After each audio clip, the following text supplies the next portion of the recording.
নারায়ণগঞ্জের সোনারগাঁয়ে অ্যাম্বুলেন্সে ৬০,০০০ ইয়াবা সহ এক কারবারিকে গ্রেফতার করেছে পুলিশ। রোববার দুপুরে ঢাকা চট্টগ্রাম মহাসড়কের মেঘনা টোল প্লাজা এলাকা থেকে তাকে গ্রেফতার করা হয়।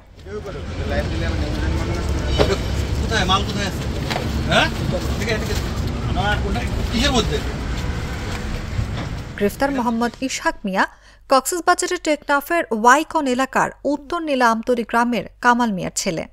নারায়ণগঞ্জ অতিরিক্ত পুলিশ সুপার শেখ বিল্লাল হোসেন জানান, গোপন সংবাদের ভিত্তিতে মেঘনা টোল প্লাজায় একটি অ্যাম্বুলেন্স গতিরোধ করে তল্লাশি করাকালে অক্সিজেন সিলিন্ডারে বিশেষ উপায় রাখা প্রায় ৬০,০০০ পিস ইয়াবা ট্যাবলেট পাওয়া যায়।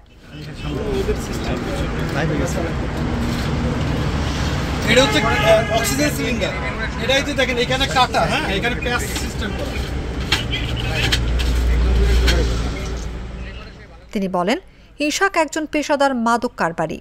মাদক ব্যবসার কৌশল হিসেবে অ্যাম্বুলেন্স ব্যবহার করে।